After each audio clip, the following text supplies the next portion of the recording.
What is VAT?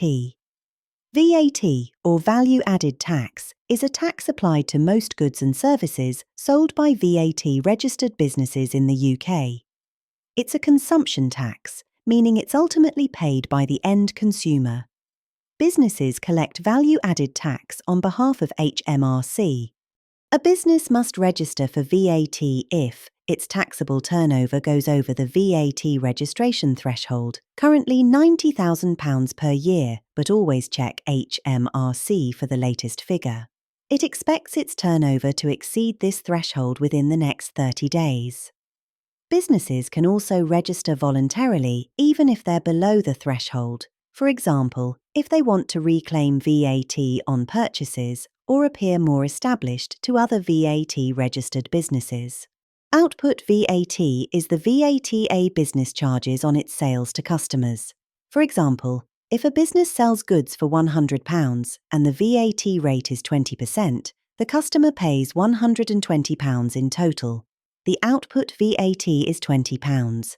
Input VAT is the VAT a business pays on its purchases from suppliers. For instance, if the business buys materials for £50 plus 20% VAT, it pays £60 in total. The input VAT is £10. How VAT works. Businesses don't pay all the VAT they collect. Instead, they pay HMRC the difference between the VAT they charge and the VAT they've already paid. In simple terms, output VAT minus input VAT equals VAT, payable or reclaimable. If output VAT is greater than input VAT, the business pays the difference to HMRC. If input VAT is greater than output VAT, the business can reclaim the difference from HMRC. Now let's look at how value-added tax appears in our accounting day books, specifically the Sales Day Book and the Purchases Day Book. Remember, the Sales Day Book records all credit sales to customers, while the Purchases Day Book records all credit purchases from suppliers. In the Sales Day Book, we record the value-added tax we charge on our sales. This is called output VAT.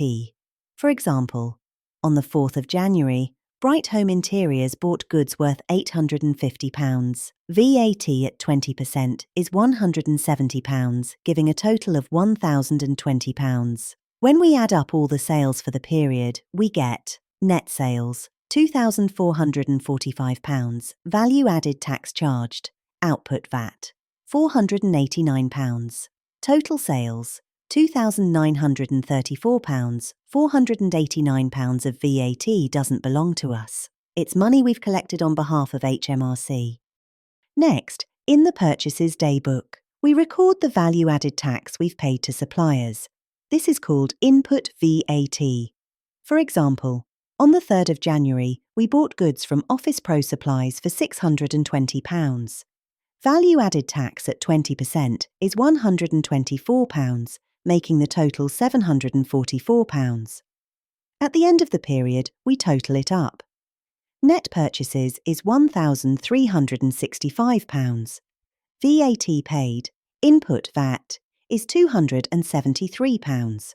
Total purchases is £1,638. This £273 of input value added tax can usually be reclaimed from HMRC. Let's look at double entry for value added tax. When a business makes a credit sale, it charges VAT to the customer. That's our output value added tax. Double entries are debit accounts receivable £2,934. This is what customers owe. Credit income or revenue account £2,445. This records the sale itself. Credit VAT on sales £489. This is the VAT we've collected on behalf of HMRC. So, output VAT increases our liability to HMRC because we've collected tax from customers. Now let's look at input value added tax. Double entries are credit accounts payable £1,638, what we owe suppliers. Debit expenses or purchases £1,365, for the cost of goods and services. Debit VAT on purchases £273, because we can reclaim this from HMRC. So, input value added tax increases our recoverable amount from HMRC. So, when we prepare our VAT return, we compare output value added tax from the sales day book, £489, £273, input VAT from the purchases day book. We then pay HMRC the difference, £216, which is £489 minus £273. Businesses above the VAT threshold must submit VAT returns digitally. Software like QuickBooks, NetSuite, Sage record VAT and send reports directly to HMRC. There are 5 key value-added tax categories we need to know. Let's go through them briefly. 20% standard VAT rate.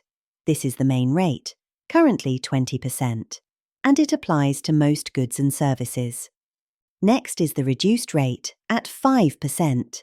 This applies to certain specific goods or services, for example, domestic fuel and power, children's car seats, or energy-saving materials, as long as the HMRC conditions are met.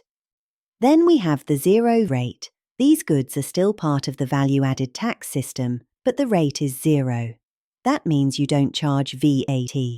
Examples include children's clothing, most food, and exports. Next is exempt from value-added tax. Some goods and services are completely exempt, which means no VAT is charged at all. These include things like certain education, healthcare, insurance, and financial services. And finally, we've got outside the scope. These are things completely outside the VAT system. So there's no value-added tax to charge and none to reclaim. Examples include salaries, donations, dividends, and certain payments to government authorities. Let's wrap up with a quick summary of what we've covered about value-added tax. VAT is a tax on most goods and services. It's collected by VAT-registered businesses on behalf of HMRC. Those businesses charge value-added tax on their sales. That's output VAT, and they can reclaim VAT on their purchases. That's input value added tax. VAT appears in both the daybooks and in double-entry bookkeeping, so it affects the accounting records directly. Always make sure to separate the net amount, the VAT amount, and the gross total. That's essential for accurate recording. And finally, value-added tax must be recorded and reported correctly, especially now under Making Tax Digital, which means using approved digital systems for submissions.